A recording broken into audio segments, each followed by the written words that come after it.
கரெக்டா? எல்லாரும் என்ன சொன்னாங்க? மாத்தி சொன்னாங்க. ஆனா பொம்பளைங்க நம்ம தான் என்ன செஞ்சோம்? கரெக்டா ஓட்டு போட்டோம். கரெக்டா? அதுதான் நீங்க செஞ்ச நல்ல காரியம். இன்னைக்கு ஒரு அரசு துறையிலையும் ரெய்டு நடந்துகிட்டு இருக்கு. எவனாவது இனிமே காசு கேட்பானா? நம்மகிட்ட கேட்பானா? சத்தியமா கேட்க மாட்டான். ஆன்லைன்ல வாங்கின கூட புடிச்சிடுறாங்க, அது கூட காலி. இனிமே ஊழலுக்கு இடமில்லை தமிழ்நாட்டில். இப்பதான் குடும்பங்கள் கொஞ்சம் நிம்மதியா இருக்கு. எதுக்கெடுத்தாலும் நம்ம ஒரு சர்டிபிகேட் வாங்கினா கூட காசு கொடுக்கணும். இதுதான் உண்மையான நிலைமை. அப்படி இருந்தது. அரசு துறை என்பது வெறும் வாங்கல் துறை, அப்படிதான் இருந்தது. மக்கள் எல்லாம் நாம வழங்கிக்கிட்டே இருக்கணும், வழங்கினாதான் எதுவும் நடக்கும். ஆனா இன்னைக்கு அந்த நிலைமை மாறி இருக்கு. ஒரு பயம், ஒரு அச்சத்தை ஏற்படுத்தி இருக்கிறார் நம்முடைய முதல்வர் விஜய் அவர்கள். அந்த அச்சத்தை ஏற்படுத்தணும். தொடர்ந்து எல்லா துறையிலையும் ரெய்டு பண்ணணும். தப்பு நடக்கிற இடத்தெல்லாம் செக் பண்ணணும். அந்த வகையில சரியான பாதையில் அரசு சென்று கொண்டிருக்கிறது. இன்னைக்கு குறிப்பா பெண்களுக்கான ஒரு அரசு, பெண்களை மையப்படுத்தி இந்த அரசு உருவாகி இருக்கிறது. அதிகமா பொம்பளைங்க தான் நாம ஓட்டு போட்டிருக்கோம். அந்த இடத்துல நான் பிஜேபியில இருந்தேன், சட்டமன்ற உறுப்பினராக 3 தடவை இருந்தேன் ஏற்கனவே. அதுக்கப்புறம் பிஜேபிக்கு வந்தேன். அங்க நீங்க பாத்தீங்கன்னா எந்த ஒரு விஷயத்தையும் நாம எடுத்துக்கிட்டோம்னா பல்வேறு அடுக்குகள், பல்வேறு விஷயங்கள். நேரா மக்களை சந்திச்சு பிரச்சனை என்னன்னு கேட்கறதுக்கு வாய்ப்பே இருக்காது. ஆனா அந்த வாய்ப்பை இன்னைக்கு தமிழக வெற்றி கழகம் தருகிறது. மக்களை சந்திக்கும் வாய்ப்பு. சட்டமன்ற உறுப்பினராக இருந்தப்ப நீங்க பாத்தீங்கன்னா ஒரு லெட்டர் கொடுக்கணும். நான் வந்த எல்லாருக்கும் லெட்டர் கொடுத்துருவேன், நான் கொடுத்துருவேன். ஆனா நிறைய சட்டமன்ற உறுப்பினர்கள் கொடுக்க மறுப்பாங்க. இப்ப நம்ம கந்த அண்ணன் இருந்தாரு, அவர் கூட வந்தவங்க ஆபீஸ் வந்தவங்களுக்கு எல்லாம் லெட்டர் எல்லாம் கரெக்டா கொடுத்துருவாரு, கேள்விப்பட்டிருக்கேன். இப்ப நம்ம தம்பி சரவணன் இருக்காங்க, டெய்லி அவர் ஆபீஸ் வாசல்ல ஒரு 200-300 பேர் தினந்தோறும் ஆள் வந்தபடியே இருக்கு. அதான் மக்கள் பணி என்பது. நீங்க மக்கள் பணியை குறைச்சி எடை போடவே கூடாது. தினந்தோறும் மக்களை சந்திப்பவர்கள் உண்மையாகவே நான் சொல்றேன், தங்களுடைய முழு உழைப்பையும் நேரத்தையும் குடும்பத்தையும் மறந்து செயல்பட்டு கொண்டிருக்கிறார்கள். அதற்கு என் மனமார்ந்த வாழ்த்துக்களை தெரிவிச்சுக்கிறேன். இந்த நேரத்துல நாம பார்க்க வேண்டியது என்னன்னா,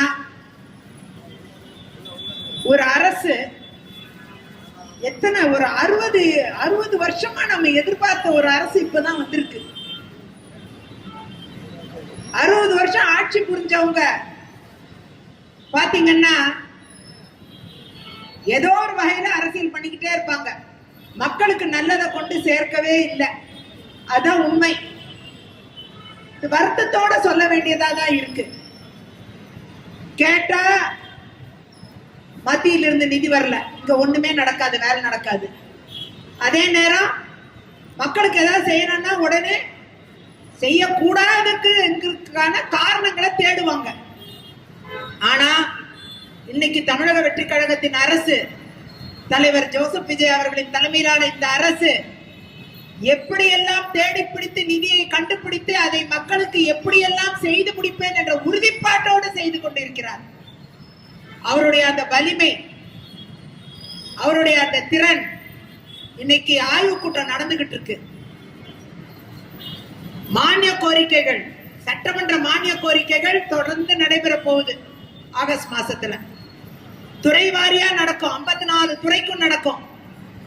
அப்படி எல்லா மானிய கோரிக்கைகளும் டிமாண்ட்ஸும் நடக்கும் போது என்னெல்லாம் நிறைவேற்றப்படணுங்கிறதுக்கு இந்த ஒரு மாசம் முழுக்க ஒவ்வொரு துறையா ஆய்வு செய்துட்டு இருக்காரு. இது மாதிரி ஆய்வு இதுக்கு முன்னாடி இந்த அரசுகள் செய்யவே இல்லை. இதான் உண்மை. எனக்கு நல்லா தெரியும். நான் பல ஆண்டு காலம் சட்டமன்றத்தில் இருந்தவ, 13 வருஷம் சட்டமன்றத்தில் இருந்தவ. எனக்கு எல்லாம் நூக்கண்காணல் நல்லா தெரியும். இத மாதிரி ஆய்வு கூட்டம் நடத்துற முதலமைச்சர் நம்முடைய தலைவர் விஜய் அவர்கள் தான். என்னால உறுதியா 100% சொல்ல முடியும். ஆகையால மக்களுடைய தேவைகள் நிறைவு செய்யப்படும் என்பதை இதை வைத்தே நாம் புரிந்து கொள்ள முடியும். எனவே ஊழலற்ற அரசு, மக்களின் பாதுகாப்பை விரும்புகிற ஒரு அரசு, மக்கள் நலனில் அக்கறை கொண்ட ஒரு அரசு என்ற பெயரை இந்த 1.5 மாசத்திலேயே வாங்கிட்டாங்க. நல்ல பேரு. அதனாலதான் அலையா மக்கள் அனைத்து கட்சிகள்ல இருந்தும் அலையாக வந்து சேர்ந்து கொண்டிருக்கிறார்கள். இத பார்க்கும்போது என்ன தெரியுது? அலையாக மக்கள் தமிழக வெற்றி கழகத்தை நோக்கி வருவதை பார்த்தால் எல்லா கட்சிகளிலிருந்து இருந்தும் வர்றாங்க. ஒற்றை கட்சியாக தாவேகா மாறுகிறது என்பதுதான் உண்மை. ஒரே ஒரு கட்சி தான் இருக்க போதுங்க தமிழ்நாட்டுல, அது தமிழக வெற்றி கழகம் தாங்க. மக்கள்லாம் ஒரு கட்சி போதும் முடிவு பண்ணிட்டாங்க. அதனால நீங்க வந்து 3 மாசத்துல ஆட்சி கவிழ்ந்துரும், 2 மாசத்துல ஆட்சி கவிழ்ந்துரும் அப்படி சொன்னவங்கள தலைய கவுத்திக்கிட்டு போனோம். இதுதான் உண்மை. ஒரு ஆட்சியும் கவிழாதுங்க. ஆட்சி ஸ்ட்ராங்கா இருக்குங்க 5 வருஷம். அதே நேரம் உள்ளாட்சி தேர்தல்ல ரொம்ப கவனத்தோட நாம செயல்படணும். ஏன்னா ஒரு ஊழலற்ற ஆட்சியை தரக்கூடிய ஒரு அரசு, அந்த மனதை கொண்ட ஒரு அரசு தலைவர் விஜய் தலைமையில இயங்கிட்டு இருக்கு. அதுக்கு உறுதுணையா யார் இருப்பாங்க? உள்ளாட்சி மன்றங்கள் அதுக்கு உறுதுணையா இருக்கணும். அப்போ தமிழக வெற்றி கழகம், அதன் கூட்டணி கட்சிகள் உள்ளாட்சி மன்றங்கள்ல எல்லாத்திலையும் ஜெயிக்கணும். அப்படி ஜெயிக்கும் போது அடிமட்ட ஊழல் ஒழிக்கப்படும், கீழ்த்தட்டு வரைக்கும் இருக்கிற ஊழலும் ஒழிஞ்சிடும்.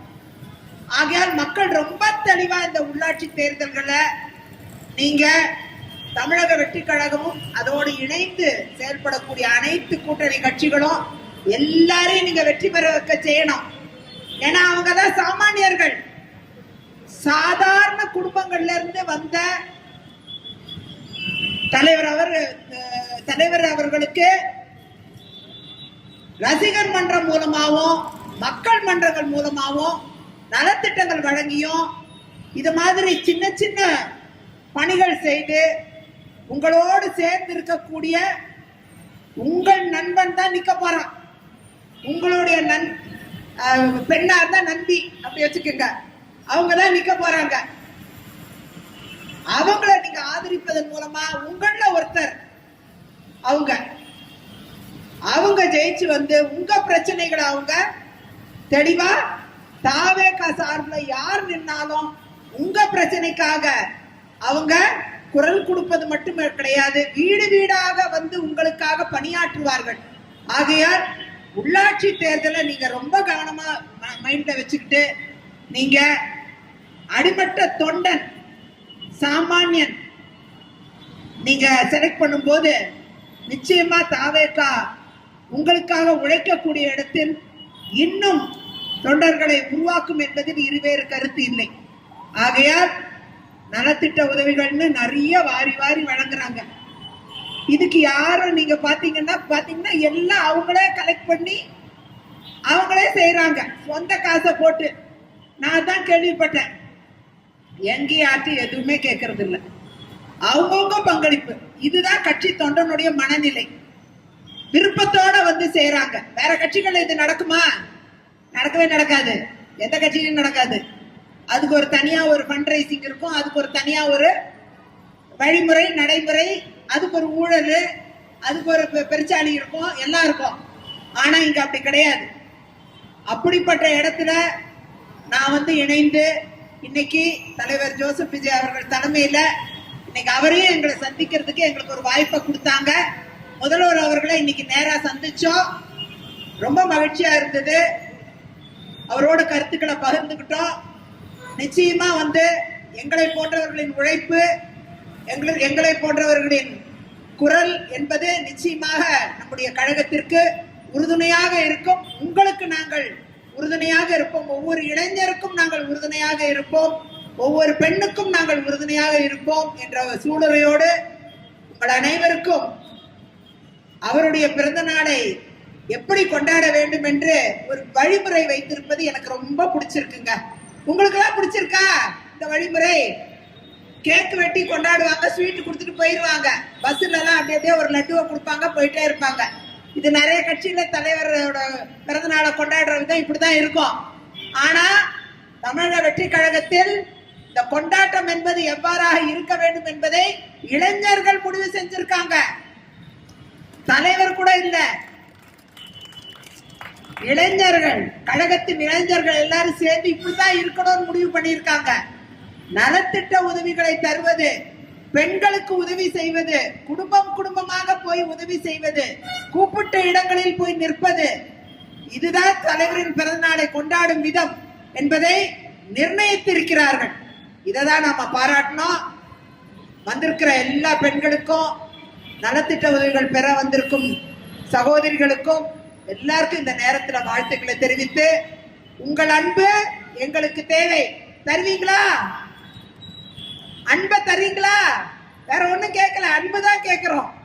அன்பை தாங்க. உங்களுக்காக உழைக்க தமிழக வெற்றி கழகம் இருக்கிறது என்பதை ஆணித்தரமாக இந்த நேரத்தில் பதிவு செய்து விடைபெறுகிறேன். வாய்ப்பு அளித்தமைக்கு நன்றி கூறி விடைபெறுகிறேன். நன்றி.